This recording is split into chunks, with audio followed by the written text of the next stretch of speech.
Hello, bonjour, Tansi. My name is Paul Seaman. I'm a partner at Gowling WLG and the national leader of our Indigenous Law Practice Group. And I'll be hosting today's webinar and our panel discussion, Reconciliation and Decolonization, Shifting Culture in Large Communities. Before I continue with a welcome and a brief round of introductions, I'd like to start today by acknowledging that I'm hosting this session on Coast Salish territory, specifically on unceded Musqueam, Squamish, and Tsleil-Waututh territory in what's now known as the City of Vancouver in British Columbia. And as we gather in this virtual space today, I ask that everyone join me by acknowledging and reflecting on the fact that the ground beneath our feet, all of us, wherever we happen to be, is territory that has been owned by and home to Indigenous people since time immemorial. A special welcome to my colleagues from across the country at Gowling WLG who have joined us today for this discussion, and to our clients and our other friends of the firm who are also joining us virtually today. We have an interesting program in the next hour. Two housekeeping notes before we begin. First, I wanted to mention that a slide providing simultaneous English to French translations available. And second, particularly for the lawyers in attendance, this session qualifies for continuing professional education credits, and the details on claiming credits will be shared at the end of today's session. And so with that, I'd like to introduce our panel of esteemed speakers who have graciously accepted my invitation to share their insights today on the important theme of this discussion, pursuing and achieving reconciliation and decolonization within large communities and institutions. And our format today is straightforward. Each of our panelists will provide some of their insights on this topic, drawing on their own personal and professional experiences and journeys. And time permitting, I will facilitate some follow-up questions and some further discussion. Our first panelist is Corey Wilson. Corey is Kwakwaka'wakw and the Executive Director of Indigenous Initiatives and Partnerships for British Columbia Institute of Technology. She is also chair of the World Federation of Colleges and Polytechnics Indigenous Affinity Group. Corey has over 20 years of experience in the area of post-secondary education, community development, and she's also a trained lawyer. She serves on many boards from Pearson College, the BC Women's Foundation, the Downie Wenjack Fund, and Future Skills Canada to the BC First Nations Justice Council. Corey is a sought-after speaker and a strategist on advancing and truth-telling about the past and moving towards reconciliation. With a deep commitment to education, both formal and informal, Corey knows that innovative and creative solutions are essential to move reconciliation into reconciliation. Education and access to knowledge are keys to moving everyone forward. And as I know Corey likes to say, when people know better, they do better. Our second panelist is Dr. Alika Lafontaine. Alika was born and raised in Treaty 4 territory in southern Saskatchewan. He is an award-winning Métis physician and the first Indigenous president-elect of the CMA, the Canadian Medical Association. A frequent lecturer on the issues of how bias, discrimination, and racism affect patient care, Dr. Lafontaine has co-led the Indigenous Health Alliance, which is a health transformation project involving 150 First Nations and several national health organizations from 2013 to 2017. In 2020, Alika co-founded Safe Space Networks. That's an online platform designed to help marginalized patients navigate healthcare systems, to build trust, and to reduce patient harm. And our third panelist is Father Peter Bisson. Peter is a Catholic priest who is a member of the Society of Jesus, more commonly known as the Jesuits. Originally from New Brunswick, Peter now works in Ottawa as the assistant to the Jesuit Provincial for Justice, Ecology, and Indigenous Relations. In this role, Peter supports the social justice work of the Jesuits in Canada and advises the leader, known currently as the Provincial of the Jesuits in Canada, in these matters. A good part of Peter's work goes towards issues of reconciliation and decolonization. From 2012 to 2018, Peter served as the Provincial of the Jesuits in the English-speaking parts of Canada and represented the Jesuits at meetings of the Truth and Reconciliation Commission with the signatories to the Indian Residential School Settlement Agreement. And so with that, I would propose to pass it to Corey to offer her insights and remarks. Great.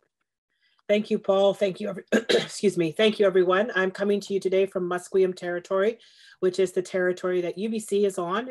For those of you that know Vancouver, I'm very grateful to have been at UBC. I attended UBC Law School and have been living on their territory since then, for over 20 years. So I'm very grateful to be here today.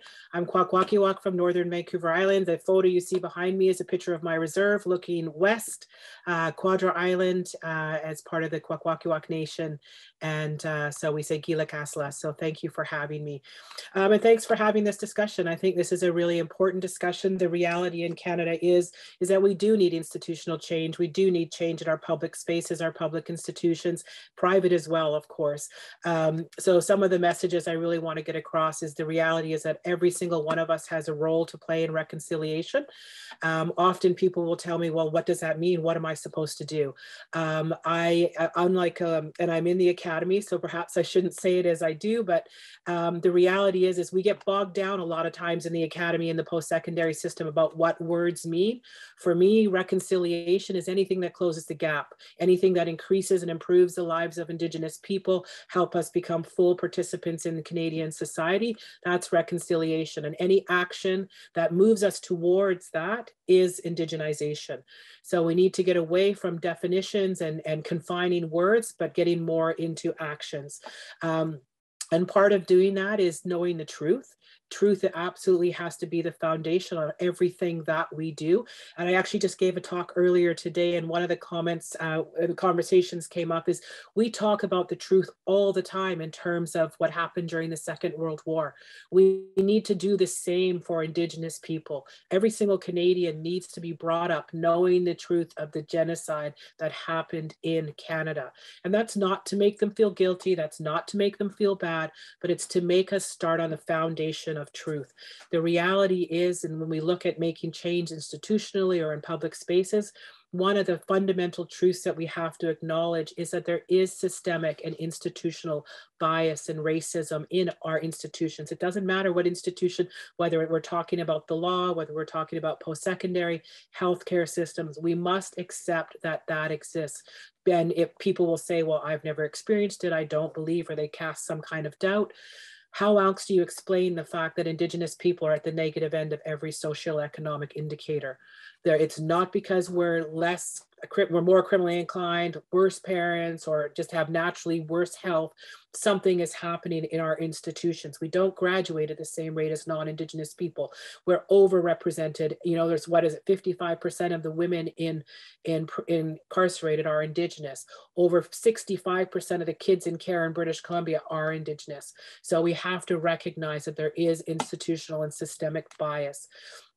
Part of that, of course, is also recognizing that we all have work to do. We all have a role in reconciliation, and people will say, well, what does that role look like? How do I do that? One of the fundamental things, I think, if you can do three things for us, one is to recognize the difference between equality and equity, understand that equity is what we want to pursue, not equality.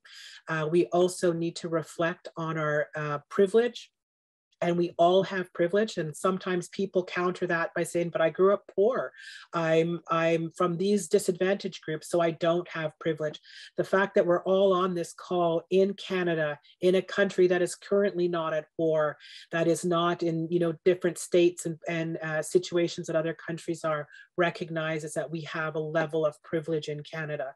But we as individuals need to recognize the privilege that we have, as well as the bias that we all have. We all have biases, and we all must address and understand and be aware of those biases if we are going to make these types of changes that we need. I often also hear, being in the post-secondary system, well, it's the education system's fault. Well, we can say that. That's part, there is changes and systemic change that has to happen in the system. But again, it is a system. We enter kids in kindergarten or pre-kindergarten. We put them out at the end in grade 12, and we hope some of them go to post-secondary. The same is, so we hope some of them go to law school, and we put them out 3 years later in law school, and then we put them into articling. We have to really look at what it is that we're teaching, what it is that we're doing. How do we look at the systems and ensure that everybody that's graduating in British Columbia, well, sorry, British Columbia, Canada, anybody that's going to post-secondary system is getting an education that will actually lead to change, will actually lead to a country that's better and inclusive. And we know that diversity is a reality, but inclusion is a choice. So we have to consciously make these efforts, and we need to make these efforts as individuals, as I said, learning the equity, privilege, and bias that you have, as well as in your family and then in community. And the goal really is to make sure that we all, so how are we going to make this change? Is that if we do that as families, as communities, in the work that the workspaces that we occupy, if we think about how do we make the places and spaces that we all occupy better, more inclusive, that's how we're going to make the change in society, because everybody has a role in reconciliation. It can't be the work of Indigenous people only to advance reconciliation. Canada will be better, will be a better country, a stronger country, not only socially and economically, but will be a better country, full stop, if all voices are heard and inclusion becomes a choice that we all make. Part of the way people say, well, I don't know how to do this, I don't know what to do. You just have to start. You have to start somewhere. Every single one of us has a phone, I'm quite certain, and on that phone is Google. So you can start doing Google. It's been Indigenous History Month this month. We just had, of course, in Indigenous Day. There's all kinds of lists out there of books, of podcasts, of movies, of things that you can do to increase your own awareness. And as Paul said earlier with the land acknowledgement, figure out whose land you are. Just start there. Whose land are you on? Google, learn about the people whose ancestors were here long before your arrival. Learn about the land or where your university was, where you went to school. It's about figuring out ways to increase your own awareness, as well as look, every time you enter a room or a space, look around. If everybody looks like you, then there's a problem. Right? And we haven't achieved parity yet in this country for women. So it's going to take a while to get that for Indigenous women and for other underrepresented groups, but it's going to take all of us to do that. And all of us must commit to doing that. And I know there's some people that say, well, you know, and the, you know, the myths and the racism that's out there is, well, you know, they get enough. When is enough going to be enough for Indigenous people? The fact is, again, that's a myth that Indigenous people get all these benefits and all these free things. You know, again, if we did, we wouldn't be at the negative end of every socioeconomic indicator. And I'm sure Alika can talk about the horrible health statistics that we have. As Indigenous people, we are at the negative end of every socioeconomic indicator in land that has been ours since time immemorial. And Canada will be stronger, you will be stronger, your company will be stronger, your practice will be stronger if Indigenous people, and we are at the more positive end, comparable end to non-Indigenous people. It will be good for all of us if that's the case. I know you told me 8 minutes, so I could keep going, but Oh, that's excellent, Corey. Thank you for those remarks and those insights. I did want to ask one question of you before I sort of pass the mic to Alika. You touched early on in your comments on the idea of everyone having a role to play in reconciliation, I think were your words. And I guess I would add that education is on its own. It seems like a really complex topic, and what I mean by that is it's sort of given the structure of academic institutions themselves and how they intersect with government and individual educators, individual students, and given such a complex landscape and having to operate in that kind of a complex landscape, how does that affect someone finding what their proper role is in reconciliation? What do you think of that? Well, I think first off, you have to recognize that intersection between whether it's the K-12 system or the post-secondary system and the interaction with government, with various programs, with the needs of a country. I mean, we are educating the people that we want to lead the country, right? So the reality is we have to pay attention to what's being taught, break down some of the systems and the barriers that keep Indigenous people from achieving at the same rates of non-Indigenous people, whether in K-12 and in post-secondary. But it's also about the content. What kind of people are we graduating? How can we change the system? Even if we look at law schools, when I was in law school, there was no requirement to learn anything about Indigenous people at all. And I'm from British Columbia, where we know the different situation around land and land title and ceded and unceded and whatnot. So it's important that the education system reflects the reality, but also that we're teaching competencies that everybody needs to be successful.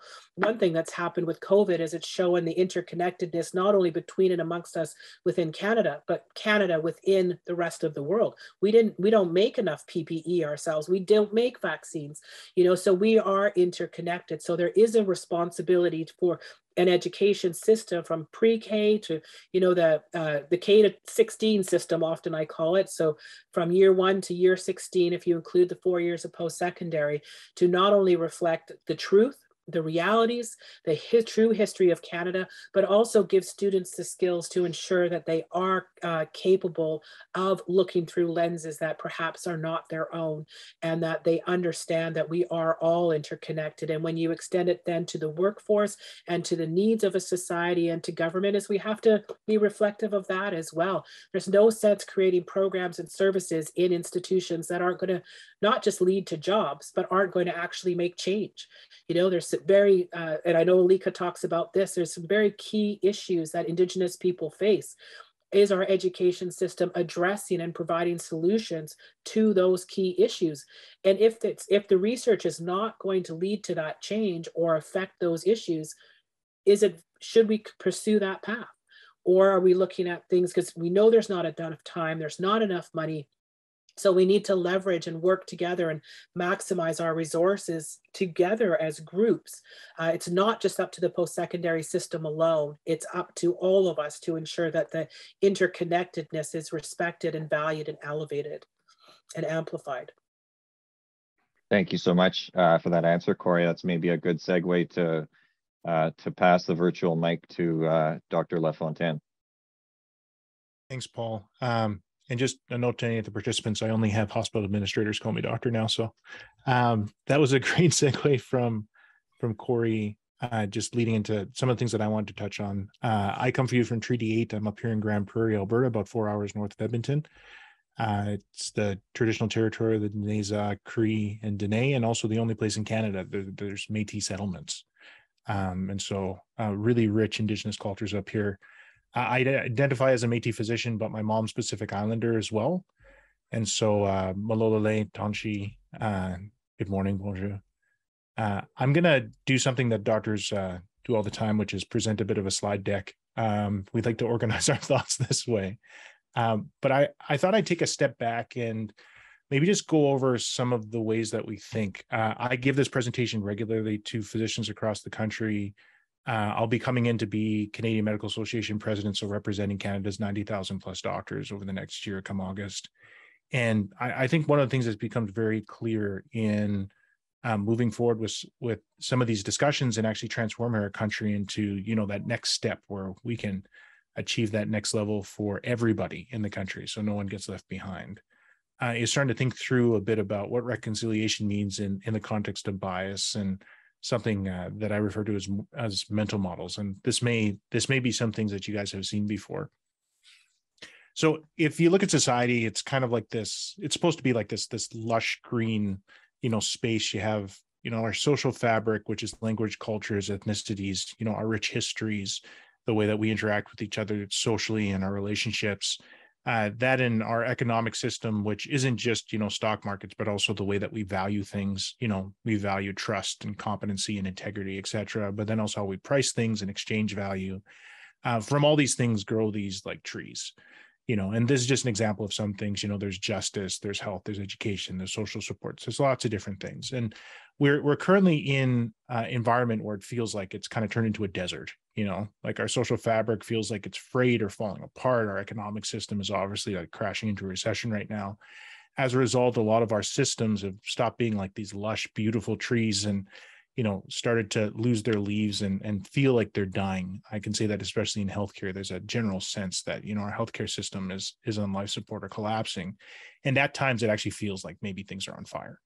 And so it's in this context that we often talk about, reconciliation and how we move to that next step. Because it's not only about putting out the fire, but also how to revive like this world, this environment, and our systems that we work in and the systems that you work in. I took a minute last night just to create a word map of the last 10 public statements made by the Canadian Medical Association, the Canadian Nurses Association, and a couple of our other national organizations. And these are the words that pop up. And I mean, you've probably been hearing this in the news. I've said it in the news when I've been on CTV. Our current president, Catherine Smart's been talking about the collapse of the healthcare system. Things are pretty dire. So the question is what can we do? And my own personal opinion is reconciliation is one of the ways out of this. And so I'm going to go through an exercise here with you guys right now. It's going to be a bit interactive. Hopefully some of you have the chat function. But I'm going to ask you just to look at the paragraph I'm going to throw up here in just a minute. And I want you to read through the paragraph and count how many F's are in there. And we're going to use this just to illustrate kind of this concept of bias and, what a mental model is. And so there's no trick. Just read through the paragraph, put it up in a second. I'll give you 3 seconds. So here it is here. Going to give you 3 seconds. 1, 2, and 3. And I want you to jump into chat. And if you saw 3 F's, I'd like you just to tap the letter 3 in there. Thank you. If you saw 4 F's, kind of put in the number 4. And if you saw more than 4 F's, put in the number of F's that you saw. Only got things fast and furious. One person saw 0. Sorry, I probably didn't put it up on the screen long enough for you. All right, so these are the numbers of F's that are actually in here. So there's actually 6. Finished files are the result of years of scientific study. There's 5 combined with the experience of years. Now you can see from the chat that lots of people saw the same thing. And so there must be some underlying reason behind that. If you take this and you start to get, a normalized distribution by getting more and more participants, this is where you actually end up migrating to. And I presented this to groups of 30 and groups of 3,000. And, I will say as things get larger, you tend to move towards these averages. So about half of the people, and you can go through the chat and see if this is true or not, tend to see about 3 F's. About a quarter see 4 F's, and about a quarter see 4 or more F's.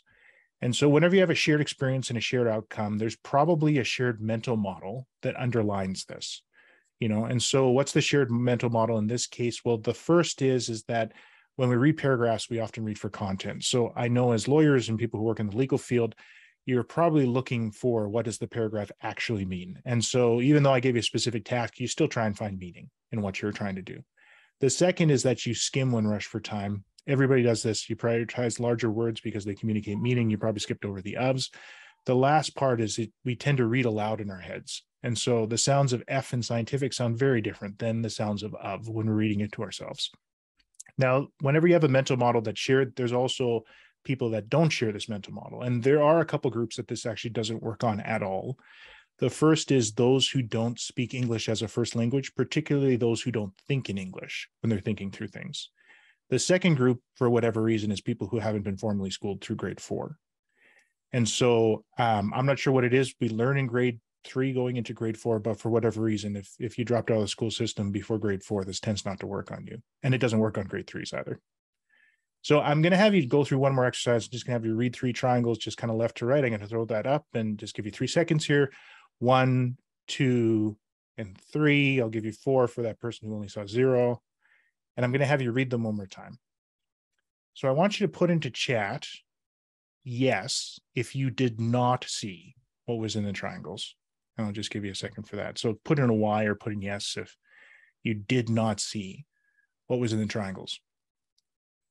So this is super interesting because I literally told you what the trick was immediately before tricking you again. And this is what mental models actually are. Is they're shared beliefs that we pick up. They can come from shared experiences, influences. They're often rooted in our personal identity. They influence our unconscious and conscious behavior. They really drive our behavior. We come into a situation and you think to yourself, oh, I've seen this before. Oh, this is what I could expect next, etc.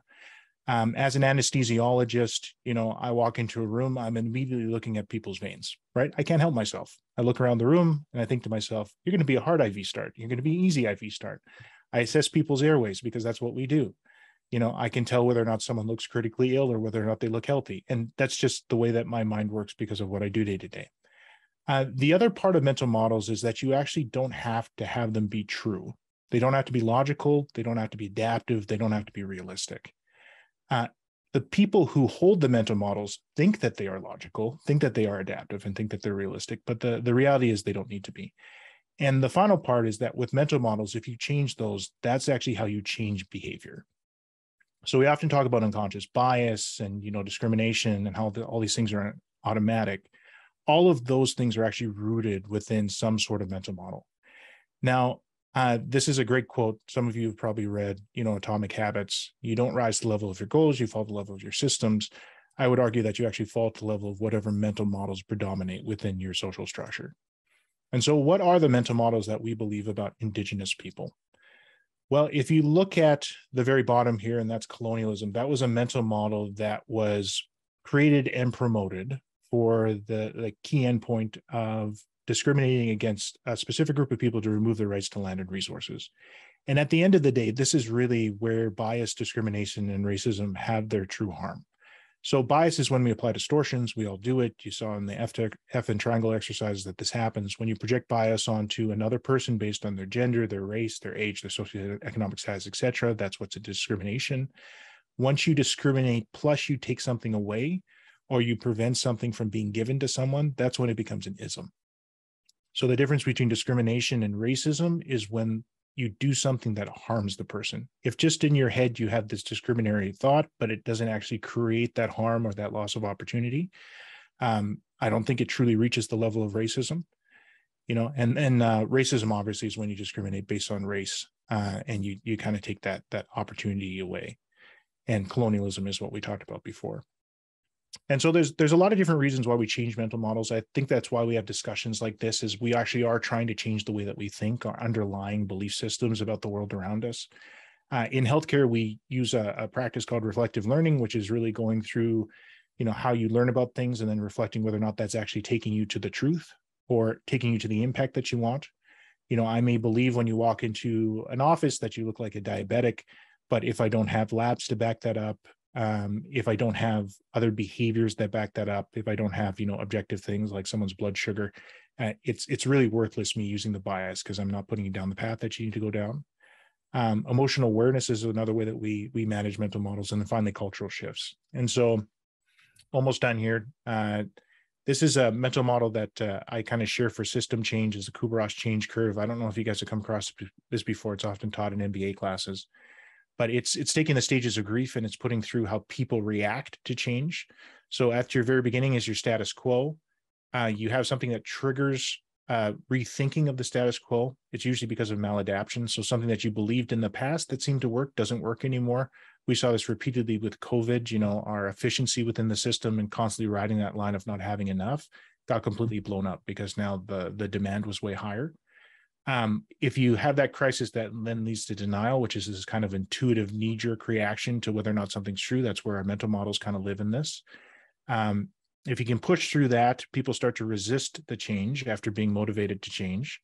And that resistance is really based on how things change. So how things change related to how we get paid, how we work, who we work with, who we report to, stuff like that. If you can get to this exploration and commitment, then you can achieve this new status quo on kind of the far right side. So the really valuable part of where you can impact stuff within changing mental models, and in my opinion, is reconciliation, really focusing on these 4 parts.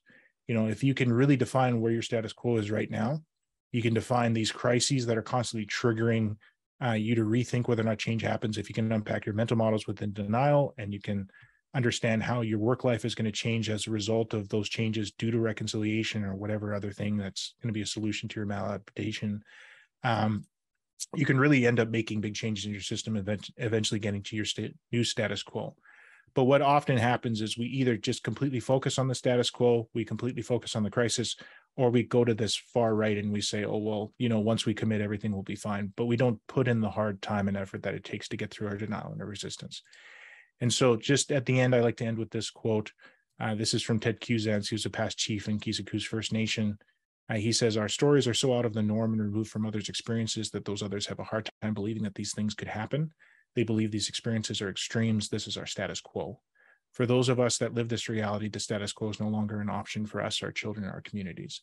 So just like doctors, I think one of the reasons doctors and lawyers get on so well is we both see people in the lowest parts of their lives, and we hear stories that honestly are the wildest things you could ever imagine, and the extremes that you see when people experience racialization and other of these challenges, they aren't one-offs. You know, this is the lived experience of what a lot of people go through.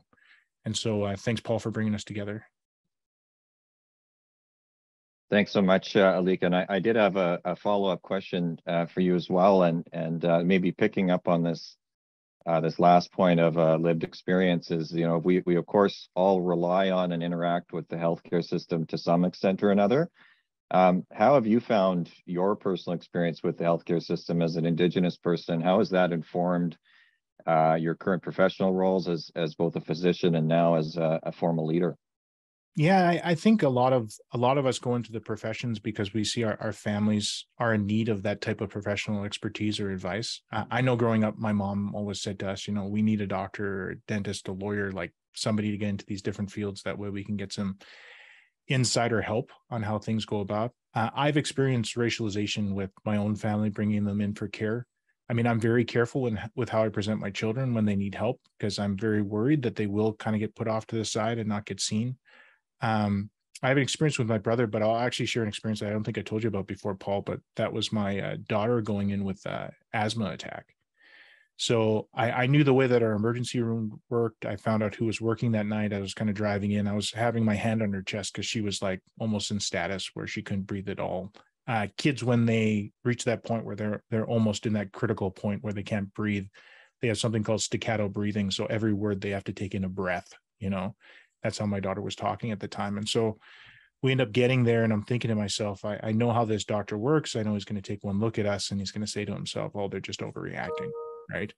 And so I actually borrowed a key card from my friends, and I know a lot of people can't do this sort of thing.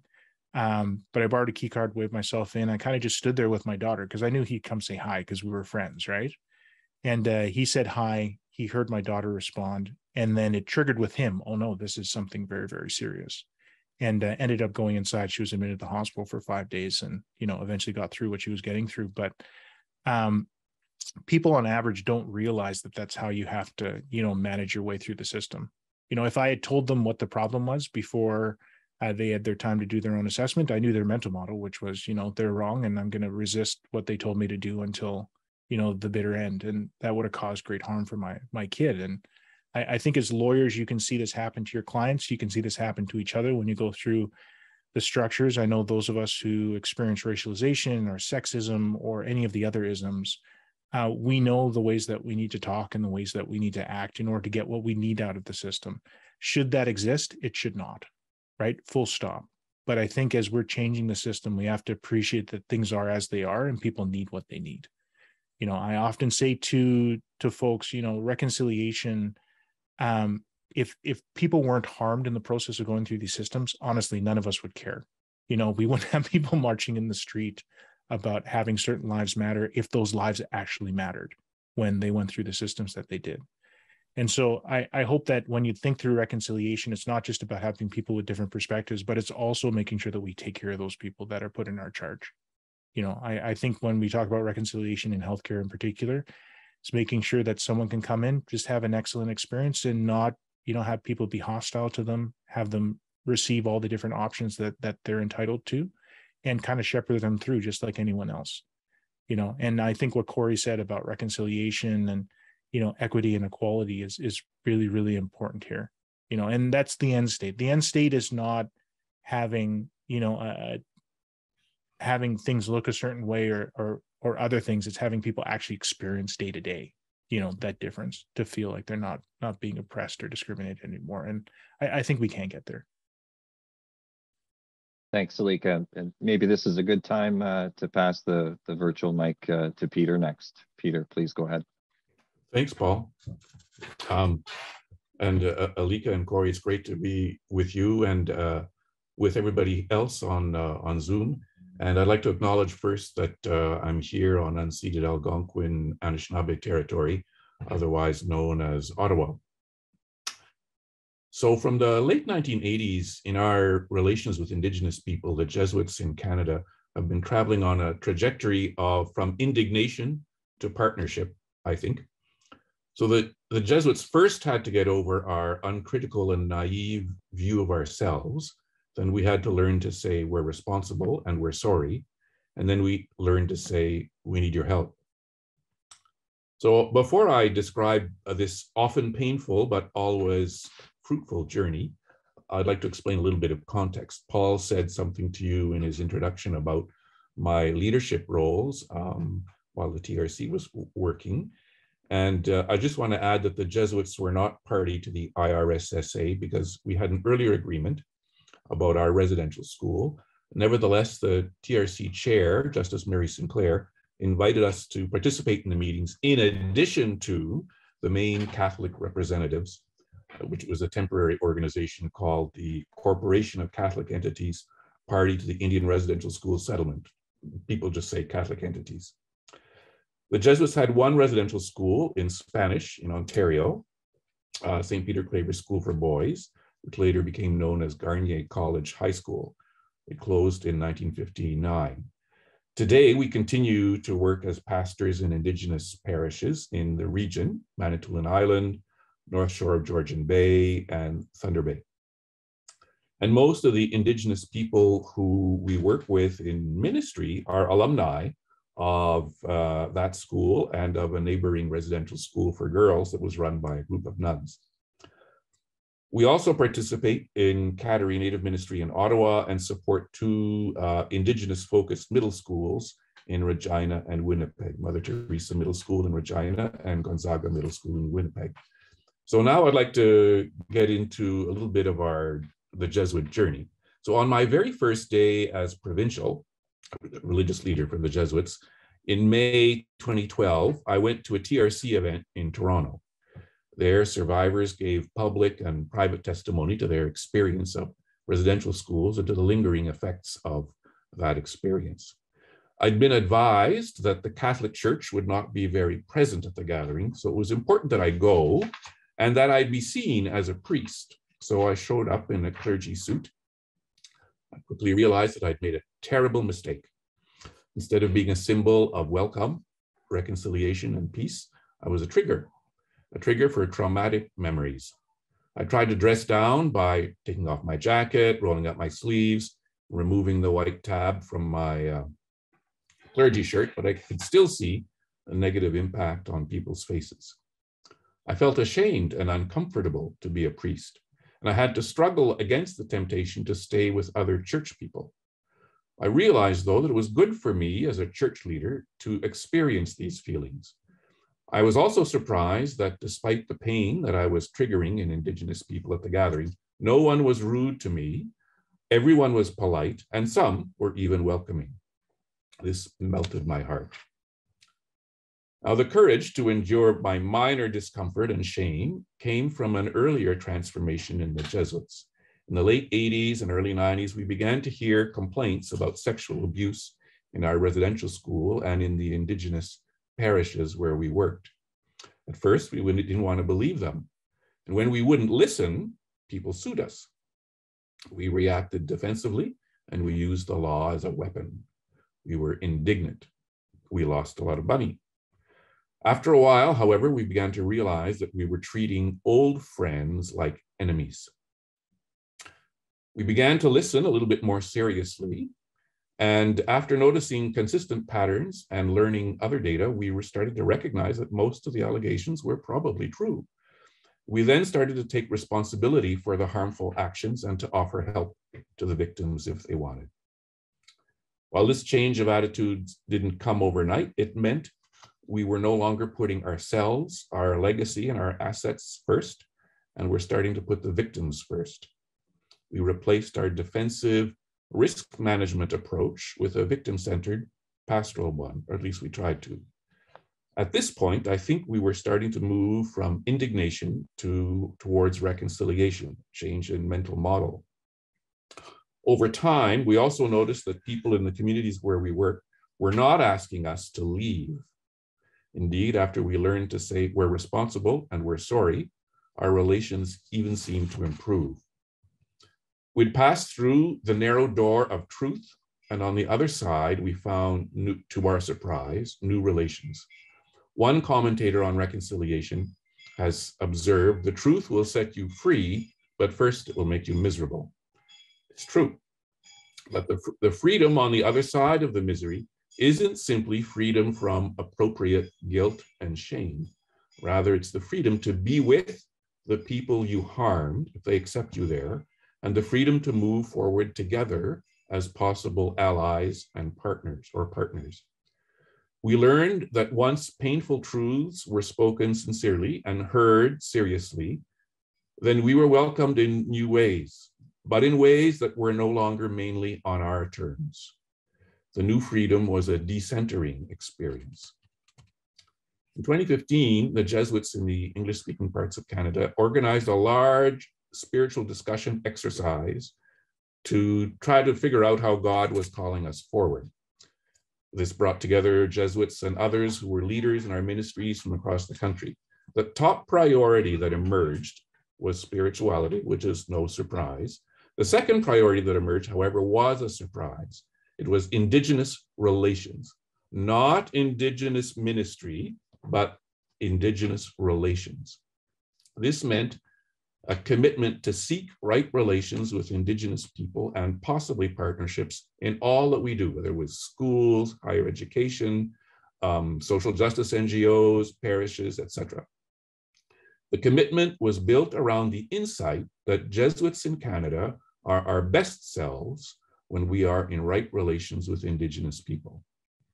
At the end of this gathering, an Indigenous elder said, "At last, I feel recognized. At last, I feel like a friend." We'd been working together for 40 years, and she'd felt patronized by us for that long. Well, I believe that this collective commitment to partnership and the decentering that that partnership required of us launched us into a process of decolonization. Our experience of the Truth and Reconciliation Commission has been similar. Whenever the three commissioners met with the parties to the IRSSA, they always treated the church leaders with great respect, even when they challenged us.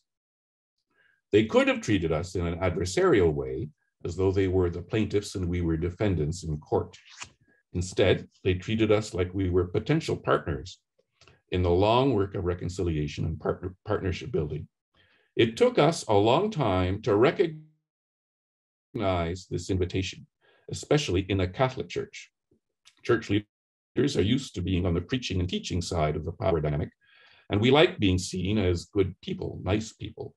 It's hard for us to be on the other side. And it was only when the churches, including the Jesuits, stopped listening in a defensive and patronizing way that we were able to recognize the TRC's implicit invitation to partnership and to the decentering that this required of us. So the Jesuits are still on a trajectory of reconciliation and decolonization. And we hope that, or I hope that Pope Francis's visit and apology next month will deepen our trajectory and strengthen the general Catholic one, as that's the main context in which we work. And we look forward to the energies that his apology may release. I'll stop there, Paul. Thank you so much, Peter. And I've got a follow-up question for you as well. And it's more general in nature about the Jesuit movement, which was, of course, founded some centuries ago. And my question is, have you found, or especially in your time as provincial, are there aspects of such a well-established organization, you know, presumably well-entrenched rules and governance in place that makes it particularly challenging in that context to pursue reconciliation or decolonization efforts? Yeah, there are a few. It's not so much in our rules and governance, which have a lot of room for flexibility and creativity and adaptation. It's more, I would say it's more our identity. So basically in Canada, the Jesuits, like other religious orders in the church, had a big role in nation building. But what we have not recognized until the last few years is that this nation building also meant nation destroying for Indigenous peoples. So, so the big challenge really is the change in our narrative, the change in our perception of ourselves. That has been scarier than the lawsuits and the financial losses. It's the change in our identity. We're not as nice as we thought we were. So but there are advantages though. Right now, the majority of Jesuits in the world are in the global South, or almost. We're almost at that in that direction, and many Jesuits in the global South, of course, come from formerly colonized nations. So there's a lot of post-colonial thinking going on in the Jesuit world. For example, where I live here in Ottawa, we're 9 Jesuits in the house, 5 are from Africa, and with the Francophone ones, we regularly talk about the current impacts of French colonialism, in West Africa. So that's part of our everyday conversation. So that's the negative side is our history and our reputation and our view of ourselves. The positive side is the number of Jesuits who are working on various aspects of post-colonial life and thought. Thanks, Peter. That's a fabulous answer, and thanks for your reflection. I've got another question that I'd like to sort of direct to the panel, maybe at large. Touching a little bit on some of the things you've just touched on yourself, Peter, which is the idea of really well-established institutions that whether they're dedicated to worship, healthcare, education, the areas in which each of you have decades of experience. Each of them, in their own unique ways, have been complicit and at times essential parts of colonization, as you say, Peter, nation building, or conversely, depending on perspective, nation destroying.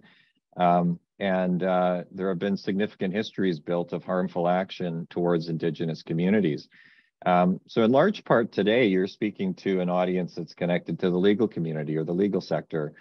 And that community or that sector, that group of people has its own unique, in your words, Peter, maybe identity and history of harmful action towards Indigenous communities. Could I ask if any of you, maybe I would start with Corey, how do each of you think it's possible for legal institutions to engage meaningfully in the whole process of truth, reconciliation, and decolonization?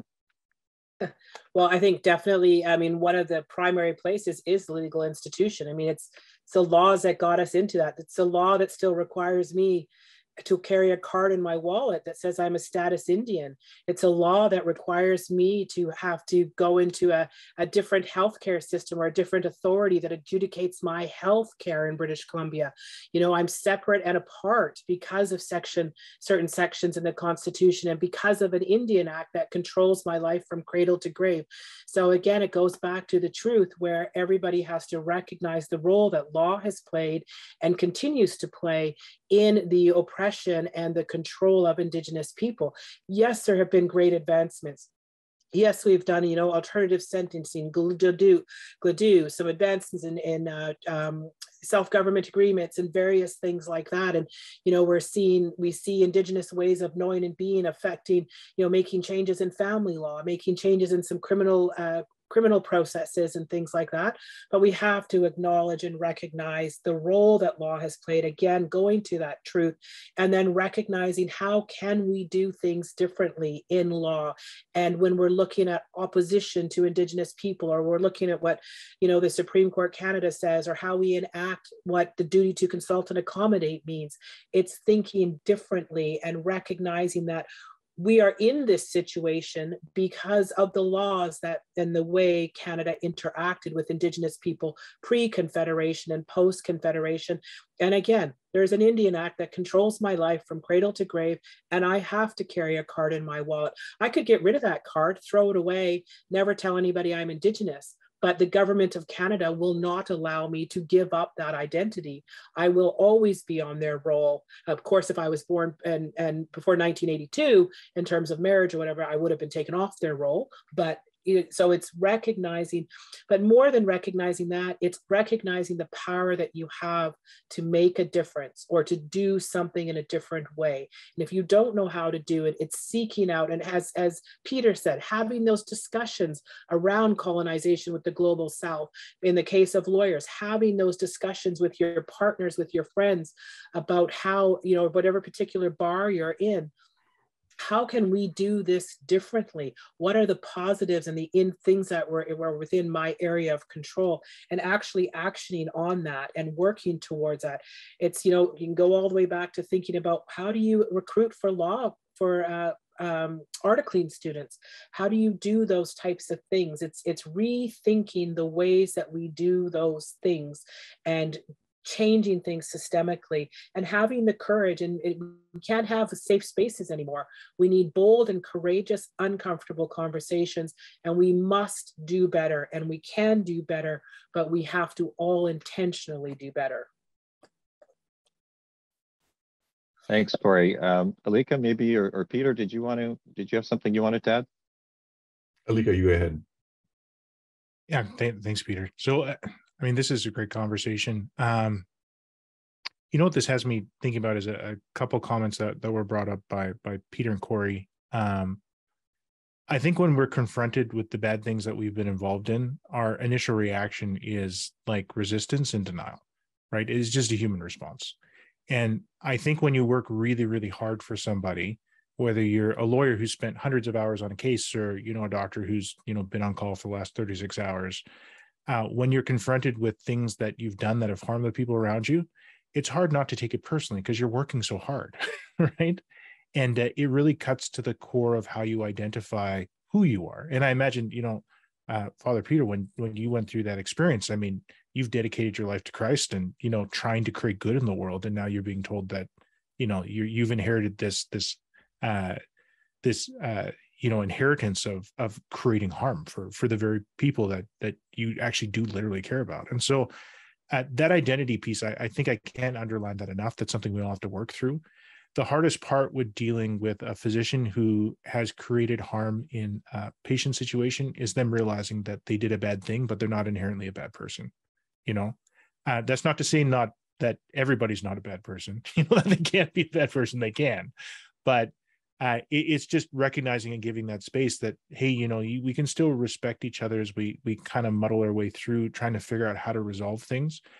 Justice Murray Sinclair has said at a few conferences that I've attended where he spoke, reconciliation only works if you stay in the same room, and we often focus lots about the interaction, but what are all the reasons why we run out of the room? Right? Because we get uncomfortable, because we don't want to deal with hostility, because we don't know how to deal with our own feelings of inadequacy or guilt or shame or all these other things. And it's systemic problems, but they're individual solutions, right? When we talk about just a systemic problem with, say, something that's not racialized, but something like patient-centered care, right? That's a systemic problem, but my choice of whether or not to provide you really great care is up to me. Like, I can change that this moment every time that I interact with somebody. And so I'd have everybody that's paying attention to this, just remember that this is a systemic problem, but we all can individually choose to stand in that room, deal with our own personal emotions, and work through those things so we can start to see each other again. Peter, you had something you wanted to add? Please do. The key for us, well, for me anyway, and for other Jesuits, it really has been relationship and friendship. That has, first of all, that's created the safe space where we can have the painful conversations. It wasn't so safe at the beginning, but it's become safe. But it's more than a safe space. It becomes empowering after a while. So that means, well, being in relationship, but also staying in relationship. Yes, the systemic aspects are huge, and but it's the relationships that sustain, at least for us, the way through the discovery of the systemic relationships and the discovery of our own privilege, which has been, or for settlers, it's been part of our blind spots that actually protect the power, the imbalanced power that we have. Other things have helped, like the TRC gave us an introduction to Indigenous intellectual life, which is very rich and very challenging. But again, relationships, I think, is the number one thing that has given us the energy, the motor, really, that has driven us through this. Thanks, Peter. And I see that we've only got a few minutes left on our session. And so maybe starting with Corey again, do you have some concluding remarks or anything that you'd like to add to sort of wrap up this conversation today? I mean, I guess the only thing I would say is that I know together we are stronger. So we all have to, I mean, all of us, the commonality between all of us, if you have kids or nieces and nephews or whatever, is we all want the next generation. I want my children to have a better life than I had.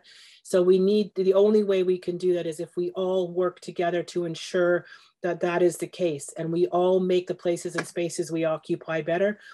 Because the reality is together we are stronger, and we have no choice. We've seen COVID, we've seen all of these things. We've got to do things differently going forward. And I hope we can all make our places and spaces better.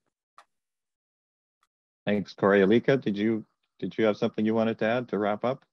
Yeah, just thanks everyone for being a part of this conversation. If you are feeling kind of those feelings of frustration or discomfort or other things, I just want to reassure you, like, that is part of it.